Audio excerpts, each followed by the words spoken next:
abatwa dushaka kumera nk'abandi n'amajambo y'indirimbo n'intambo zabo basangwa butaka bo ku mutumba Karinzi zone na komine Kayanza aho imbonesha kure y'igihugu yari yishikiye ahari umugugizwe n'abakenyezi batanu babasangwa butaka bafise impano zo gutamba intambo zitandukanye zo hanze na hano mu gihugu.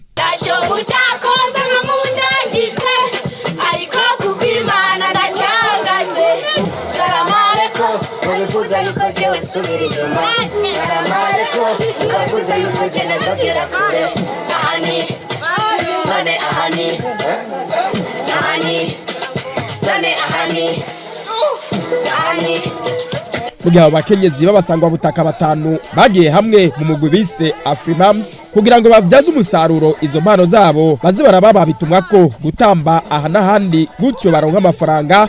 Umwe muri bo aramenyesha akamaro ubu bimufitiye. Kamaro bimfitiye mu misi heze nta ikintu nari nimariye naratema icarire ikintu ca mbere maze kuronka ubu ndambara igitenge kirimo bitatu mu misi heze nahora ndagihangara nahora nambara twa dutenge bitwa camurukura abayengo. Murabona nyene ko bwa buzima bwa mbere twahora turi mu nkubu unyene ndabona nyene niyogeje nkisiga tuvuta ndabona yuko tumfashe kweri ahantu hambere bimaze kunshikana ubu kweri baradutuma ko nko mu ntara zino mu misozi nyene atari birenze akagumye bagumako abo bakenyezi kuva mu ntango hari abatabatahuye kuri uwo murimo wabo ubinziriza amafaranga ariko ntibacitse intege.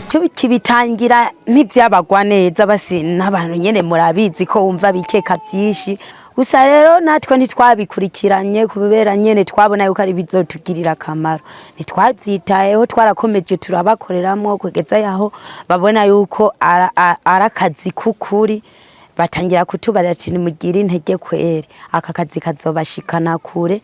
Abasaza bakurikirana muri izo mpano bafise basaba uwo wese abishoboye kubashigikira kuko abatari bake bakunda kuratira ijisho intambo zabo basangwa butaka b'abakenyezi zikabahimbara.